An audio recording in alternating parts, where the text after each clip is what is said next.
guys, welcome back to my channel, or welcome to my channel if you're new. My name's Nastasia, and today I'm doing, it's kind of a part 2 to the video I did a couple weeks ago with my husband, talking about mistakes we made in marriage, in our first 2 years of marriage. We've been married for about 2.5 years now, and the running joke in that video was that I had more things written down than he did. And so I kind of felt like, why don't I just make a part 2 where it's just me? Because I do have a long list of things that I feel like I made mistakes in early in our marriage. And I thought it could still be helpful for you guys, even if it's just me, especially for any women out there. I don't know, it's just some things that, again, he kept saying like, you never even did that, blah, blah, blah, but I definitely did. And these are things that, like, I know for me, if I would have known them more when we were first married, it would have saved me a lot of frustration and, you know, heartache in different ways and stuff. So I hope this can bless you. If you end up liking this video, give it a thumbs up, and don't forget to subscribe for more videos from me. I also have a Patreon that I will link below where you can see exclusive content from me. I do a lot of like day in the life videos over there, kind of more like background of our life. Just where it's a little bit more private behind the Patreon wall where, you know, I can show more of my son over there and his life and it not be as broad as YouTube, if that makes sense. So I do other kinds of videos over there too, but I do a lot of vlog type stuff over there. So if you're interested, my Patreon will be linked down below. Thank you to all my patrons. You mean the world to me for supporting me in that way. Thank you so much. Let's get into it. So if you want, you can go watch part 1. I guess it would be part 1 of this that I had with my husband and I will link it down below so you can check it out if you want. But this, you don't necessarily have to watch that one in order for this one to make sense. I'm just kind of going off of some mistakes that I thought I made in our first 2 years of marriage. Okay, so this one is interesting and a little bit complicated, so I'm gonna have to explain it. But when I was growing up, especially in teenage years and stuff, and dreaming of my future husband, I had this mindset that no matter what, he was gonna think that I was the most beautiful woman on the planet, that he wouldn't even look at other women there, that other women basically would be ugly in comparison to how he saw me. And no matter what, whether I was wearing, you know, sweatpants, no makeup, haven't showered in 5 days, I would just be stunning in his eyes no matter what. I had all of this in my head, and you might be thinking that you have this in your head too. And the reason I want to point this out is because that caused me to make some mistakes and put my hope in things that I shouldn't have. This is kind of a couple things in one, so stick with me. But I would like to burst your bubble and tell you that there is a good chance that your husband is not going to think you are the most beautiful woman on the planet. Now, maybe he thinks you are, and that's great. There's nothing wrong with that. But there's also nothing wrong with him not thinking that. And the reason I say that, I want to preface by saying that doesn't mean he should say mean things to you. That doesn't mean he should be pointing out other women who are attractive. That doesn't mean any of that. What I'm saying is I had this impossible standard in my head and expectation that my husband would just basically not see other women, that once he got married to me, he would just have blinders on, and if there was a beautiful woman, he just like wouldn't see it. It just wouldn't comprehend at all. Like, he would never ever again think, oh, that woman is beautiful. Like, and I'm not even saying lusting, I'm just saying, like, from a factual basis, that's a pretty girl. Like, I thought that would never happen. Like, I thought I was just the pinnacle in his eyes no matter what. And again, you might be thinking like, no, he should think that, but let me tell you why this messes some things up when you have that in your head. One, for me at least, I felt like I didn't have to take care of myself anymore, and I felt like I didn't have to impress him the way that I was when we were dating, when I was trying to get his attention, when I was trying to, you know, be impressive to him when it comes to, you know, bettering myself, bettering my health, or bettering, you know, even my appearance, different things like that. I just thought, well, we're married now and he thinks I'm the most beautiful woman in the world no matter what I do and no matter what I don't do, so I don't care. And that's not great. It can lead you to not taking care of your body. And I'm not even saying that you should only work out or eat healthy for just your husband. I think you should do it because you should be honoring the temple God has given you, which is our bodies.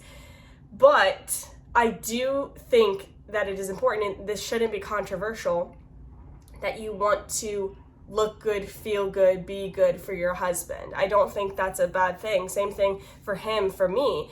I don't think that's a bad or controversial thing. I feel like society says so often, like, you don't have to do anything for a man, you don't have to blah, blah, blah. But the Bible literally says you are meant to be the crown of your husband. Like, you are meant to serve him. You're meant, so like, yes, you are meant to do things for your husband. You are meant to be the best version of yourself that you can be for your husband, but ultimately for Christ. And this is where I want to get into this more too. I feel like because I put this impossible expectation on Kai to just think I was the pinnacle of beauty and wonderfulness in the world. And the funny thing is, you might hear that and be like, wow, how prideful and arrogant were you? The funny thing is that it actually comes from insecurity. It didn't even come, I'm not saying I don't have any pride in my life, but I tend to struggle more with insecurity than I do with pride. And so it was more one of those things that, like, my husband will think I'm the most beautiful person in the world, and then all my insecurities will go away. And that's the issue, was I was putting my expectations of healing in my husband and how he viewed me, and not in Christ and how he viewed me. I think this was a big ball of misdirected worth, that I wanted my husband to make me feel like I was worth it versus wanting Christ to make me feel like I was worth it. Because I think a lot of women can do this, and I was definitely one of them, that you daydream so hard and long about your husband and getting married and being loved, that then you think 99% of your problems are gonna go away when you are married. And unfortunately, what happens is that all those problems stay and they just become magnified. Like, they just become more obvious because now you have a husband living with you, knowing you more than anybody on the planet knows you. Like, all those issues are going to be glaringly obvious now. It's not going to be the other way around. And so that's why I try to encourage so many women now to heal now before you get married. Not that you can't heal after you get married, but don't waste this time if you're single. Like, use it to really better yourself for Christ, and just have a relationship with him that is so strong that no heartbreak or marriage or anything can get in the way of how you feel about yourself because of Christ, your worth in him. So that being said, I put so much pressure on my husband to make me feel the way that Christ is meant to make me feel. And again, it's not that Kai isn't meant to make me feel beautiful, make me feel loved and cherished and worthy. Like, of course, and he does. But when I found out that, like, and again, I don't even know how to, like, say this, because it's not like he was like, you're ugly. Like, it wasn't anything like that. Basically what happened in the short end of it is that I found out that Kai is a lot more attracted to me when I have more, like, muscle on me. And that's fine. That's just his type when it comes to being attracted physically. But it didn't take away from how much he loved me, that he chose me, that I was his wife, that he wanted to be with me. Like, nothing else changed. But when I found that out, you're gonna think I probably sound stupid, but, like, I genuinely thought, no matter what size I am, no matter what muscle, no matter this or this or this, he just won't even see it. He won't even care. No matter what, he will always be attracted to me exactly the same. And I think that is an impossible standard to put on our husbands. And I'm also saying it's an impossible standard to put on you to always stay a certain size or a certain look, or, like, we're gonna get older. Like, you know, we're not gonna look this way forever, which is why love is not based in physical attraction at all. But my point in saying that was I put so much of my worth in like feeling beautiful versus how God saw me, that when I found out that Kai was like, no, I do think you're beautiful. I love you so much. And no matter what, I just, I tend to be more attracted to when you have more muscle on you. For some reason, it wrecked me because I was like, wait, you're telling me that I am not always a 15 out of 10 to you, no matter what, even if I don't brush my teeth for 2 weeks? Like, I feel like I'm going on a rant now. But all that to say, the solution is to fix your eyes on Christ and to lean into how he loves you. And let's say it's a catch-22. Your husband needs to be making every effort to find you beautiful, no matter how you look. And you need to be making every effort to look beautiful for your husband, no matter what. I do think it's both. I don't think it's a good excuse for society to be telling women, you don't have to do anything, you never have to try to make yourself look nice, you never have to work out, you never have to eat healthy, you never have to blah, blah, blah, blah, blah. That, whether you're in a relationship or not, that goes against the Bible when the Lord says to honor your body as a temple. Now, maybe your husband thinks you're the most beautiful without makeup and blah, blah, blah, and all this stuff. That's great. I do think that as wives, we should try to cater to what our husband loves. That doesn't mean we strip everything we love out of it. There's sometimes that I know Kai likes a certain outfit better than a different one on me, but I want to wear that outfit today, so I do. But that doesn't mean I never try to look beautiful in the way that he sees me beautiful. And it's the same thing for him. If he knows that I love the way he does his hair a certain way or whatever, he makes an effort to do that because he knows I like it. So, all that to say, put your worth and your beauty in Christ and how he sees you, but also make every effort possible to keep winning over your husband. Not because you have to, but because you get to. I hope that makes sense. Okay, the next mistake I made early in our marriage, well, for a while in our marriage really, is comparing it to when we were dating. So what I mean by that is this idea of oh my gosh, why don't I get butterflies the same way as when we were dating? Why don't this? Why don't that? Why don't you this and this the way when we were dating? And while I do think there is a place for that, because I think you should always keep dating your spouse and always, like I said, try to win them over, try to impress them, I also don't think it's healthy to compare your present moment to the past, especially continually. I think there can be a place for, if you guys are bickering a lot and miscommunicating a lot and you didn't do that when you were dating, I think it can be healthy to look back and be like, okay, was I more patient then than I am now? Do I need to try to, apply that patience again? Where did it get lost in translation kind of thing? I think that's fine. But if you were like, oh my gosh, I don't feel the same butterflies, I don't feel this, I don't feel that, it's because you're not supposed to. It's because, I'm not saying you can never feel those butterflies, but your relationship is not based on a feeling. It's based on a covenant. It's the same thing as our relationship with Christ. If you are saved, that's not based on a feeling. That's based on a covenant. It's based on the fact that he chose you, and so in turn, you were able to choose him. This is based on something so much stronger than a butterfly feeling. And maybe you can relate that early in your salvation, when you were first saved and first being sanctified, the world felt like it had color and wonder all of a sudden, and you were just on fire for God, and just your life was fantastic for the Lord. And sometimes now you go through seasons where you don't really want to read your Bible, or you don't feel like praying, or everything feels gray. Does that mean you have a different relationship? No, you have the same relationship. It's just that it's a different season and maybe different things need to be worked on. But I think it's important to remember that marriage is more fruitful than dating is. So it is supposed to feel different than dating was. And when you get married under the covenant of God, Satan is going to attack you every second of every day for the rest of your life. Your marriage will be attacked forever. And I don't know if that's exactly the same when you're dating. I feel like when you're dating, the enemy tries to do everything he can to pull you guys into lust, to try to get you to fall into temptation of sin.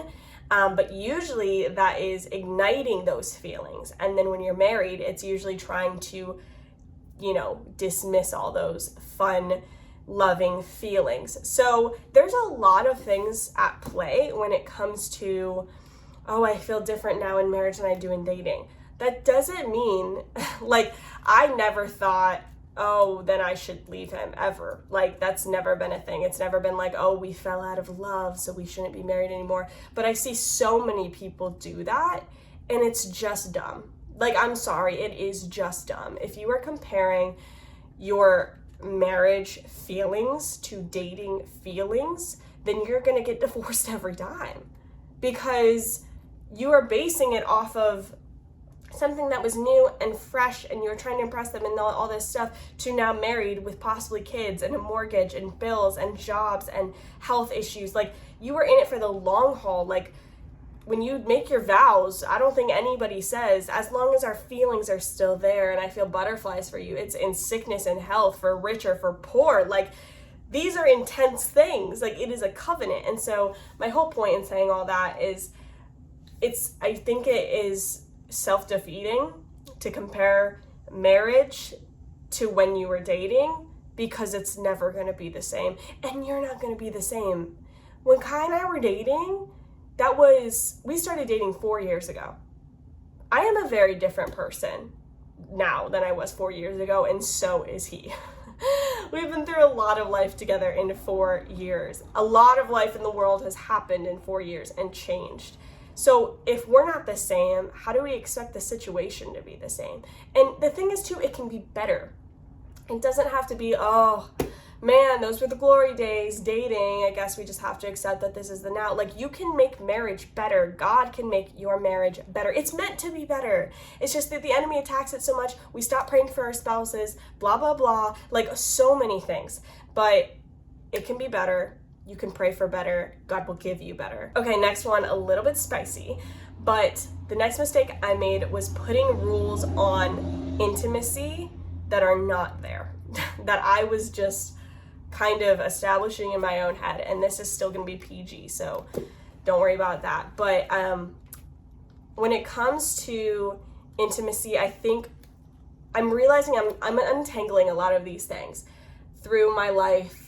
I didn't really understand when people would say, oh, purity culture hurt me, or purity culture this.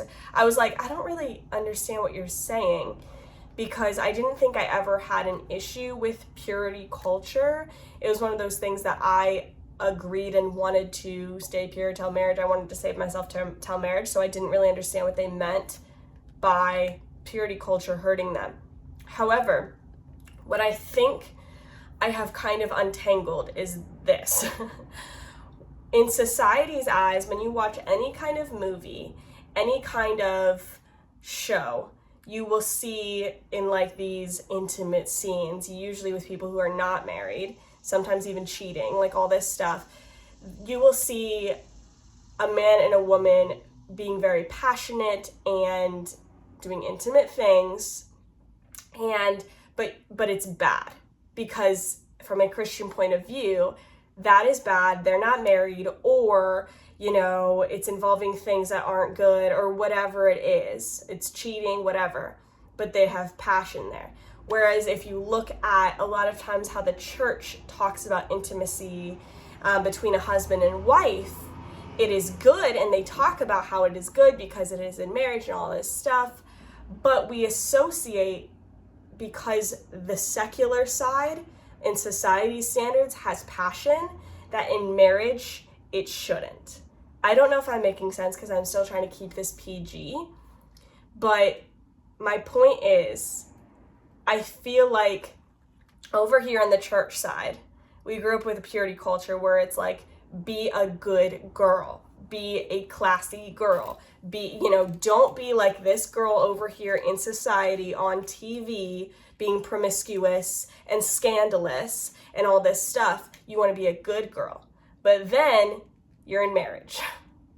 You're in marriage, you get married, and it's you don't really know how to be, because for your entire dating, you were you had to shut down, you had to put a wall up so that you could stay pure before marriage. You had to shut off all your feelings, all your hormones, everything, so that you could be strong enough to stay pure until marriage.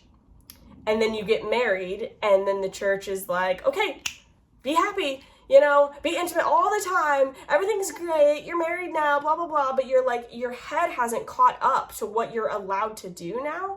I hope this makes sense.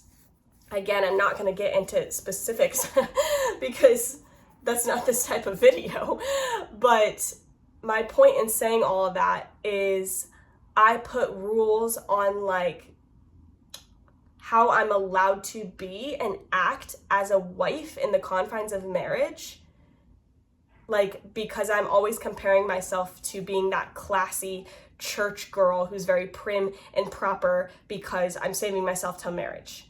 And now it's like, okay, but I don't want to be like that girl on TV who's just scandalous and letting the world see who she is and she has no boundaries or standards. So what do I be? Does this make sense? I hope maybe somebody else can understand what I'm saying here, because somebody said this on a podcast the other day. When you're being intimate, especially when you're married, you can't really be prim, proper, classy. Okay? Like that's kind of not what it's supposed to be. It's supposed to be love. But you don't want to be like society. So you're trying to be like the church girl. But it's not working. Does that make sense? All this to say, maybe I'll do a more in-depth video of this, not in-depth in a gross way, but just like where it's a little bit more like on the PG-13 side. Because I'm trying to keep this more GPG, but I put rules on myself of like, I have to be the cutesy, classy, prim, proper girl, because that's how I grew up, like dating and all this stuff in order to keep my boundaries and save myself for marriage. But now that I'm married, within the confines of marriage, I don't have to be that prim, proper, classy, cutesy girl for my husband because I'm married. But I don't really know how to not be that because it almost feels wrong. It almost feels like I'm sinning if I'm anything but like classy and all that with my husband. And I'm not talking about the world, obviously. I'm still trying to be a classy girl to the world. But I don't know. I probably will edit some of this out because I'm trying to figure out how to portray it in this video. But I put a lot of rules on intimacy that weren't there. I put a lot of rules on like, okay, well, healthy marriages are intimate. How many times a week? Okay, like check mark kind of thing, instead of making it about loving your husband and about it being a gift from God, not about a checklist, not about what people think about you or what is, considered acceptable. I assigned a lot of things as a sin that were not a sin within the confines of marriage, and a lot of thoughts, like, if that makes sense. And again, not lustful thoughts, just like thoughts about my husband. And I felt like I wasn't allowed to do that because when you grow up in purity culture for so long, and I'm not even blaming the church, so I don't want you to hear that. I think they're doing the best they can in a lot of aspects, but I think there's not really a lot of resources out there for the church girl after she gets married, and dealing with that mentally. So I think that was a big thing for me, and it's something that I'm still working through of like how to be and how to be confident in myself, and not feel like I'm doing something wrong because I'm not, because I'm married. But when you spend so long telling yourself, don't do this, don't even think about this, don't even, get near that line of temptation, it is bad, it is bad, it is bad. And then you just get married and you're like, oh, this isn't bad anymore. I'm not bad if I do this.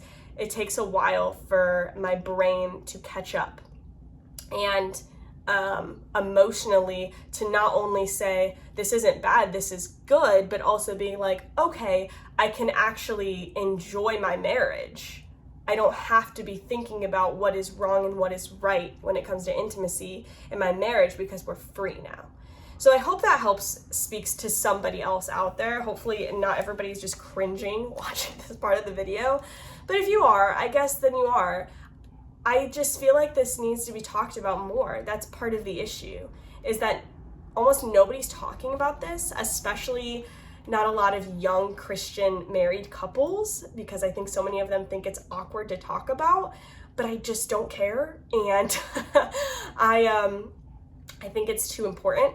And there are too many marriages suffering to not talk about it. I don't think it should have to take people going to counseling in order for somebody to talk about this to them for the first time. I feel like there should be Christian resources, and there are some, but more talking about the emotional and mental blocks that you have to get past when you get married when it comes to intimacy in the confines of marriage. There you go. Okay, the last thing I want to talk about is much more lighthearted than the others were, but this you'll probably think is silly, but I was honestly just lazy, and I didn't want to fulfill my role as the wife in this marriage and the things that I was meant to do to serve my family. And those included keeping things clean, cooking, organizing, just being on top of things.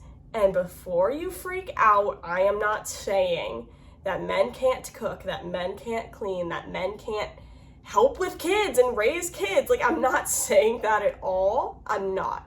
However, in our marriage and in the circumstances we are in, Kai works all day, almost every day, away from the home, and I am a stay-at-home mom with my baby son, and that means that in our particular situation, I am 90% going to be the one cooking, cleaning, taking care of our son.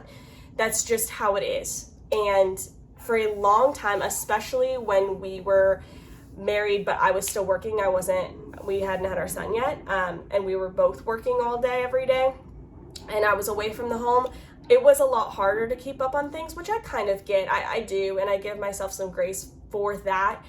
But the issue is I would just let it pile up because I'd be like, oh, I'm only home for a couple hours before I have to go to bed and do this all again. I don't want to spend it cleaning and cooking.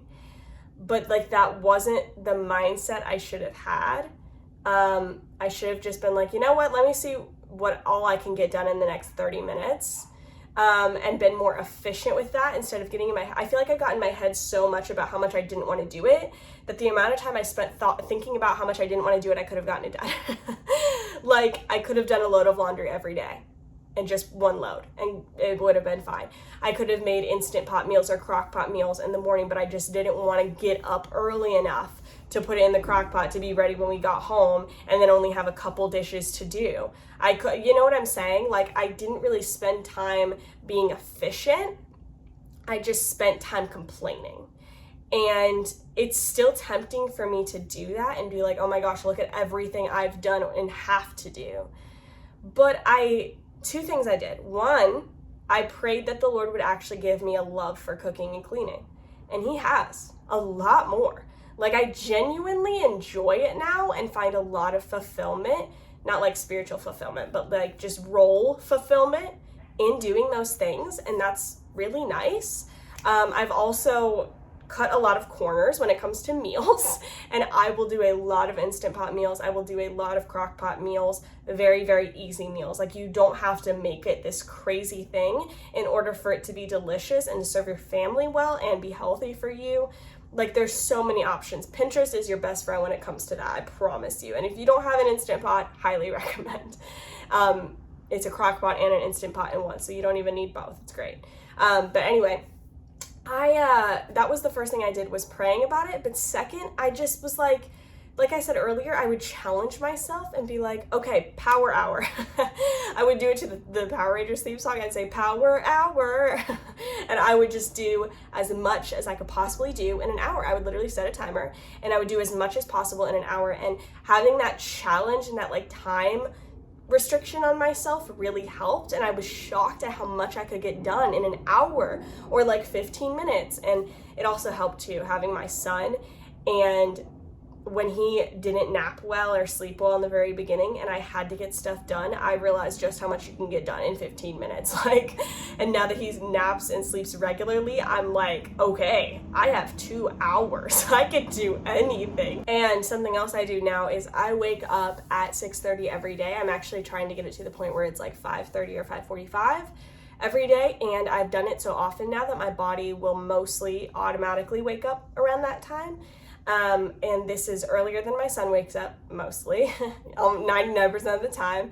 And I have an hour or so up in the morning where I can get stuff done, I can do my quiet time, I can eat breakfast, whatever, and it's also time for myself. So all that being said, I feel like it's one of those things where I just got so much in my head about how much I didn't want to do something that it really made it a lot worse than just doing it. And now doing it more and realizing there's way less rules. Like, I can make kind of whatever I want for dinners. Like, I don't have to follow a certain procedure. I don't have to be like other moms. I can just be like me, mom. And cleaning, I can do it in a way that works for me. I can make a schedule that works for me. Like, there's not all these crazy rules that we put on ourselves. I think it's just serving your family well. You know what I mean? And it helps serve my husband well. And the biggest thing that I've noticed is that he could probably live in a mess. And he has often made himself his own dinners when I have been too lazy to do it. But he could, but it doesn't uplift him. But more than that, me hating my role and what I was called to do for my family, that really affected him. Me getting so much in my head and being like, oh, I don't want to do this, like, that would affect him because he just wanted me to be happy. And so the biggest thing for me was realizing I need to figure this out, and I need to find joy in it, and I need to find a way to be happy about what I'm called to do here, because it affects my husband negatively when I am so sad and when I am so bitter about what God is calling me to do. To say, I am doing much better now when it comes to that. A couple years ago when we had moved and I had to unpack everything, it took me a really long time because I was just like, I don't want to do this, and I was just in chaos. And now this time that we moved, I literally have almost everything unpacked and done within like 48 hours of us moving. I see it differently now. That's not a brag on me. It's just like, I see it different. And I'm like, well, if I put it off now, I'm just gonna have to do it later, and it's gonna be worse, and I'm gonna mentally feel worse about it. Hope this was able to bless somebody and maybe help you feel seen and validated in some of these things, and know that the great thing about marriage is that it's a covenant, and you can get so much better and your husband can get so much better. It is something I think you learn in a lot of ways. Like, marriage is beautiful, but it is one of the hardest things because you guys are joined together while figuring out how to do this. It kind of reminds me of those 3-legged races where you're tied together and you have to literally figure out how to run efficiently like that. And at the beginning, it's like you have no idea how to do this. How are we going to do this? And then you kind of get a rhythm and stuff like that. So I feel like it's kind of like a 3-legged race.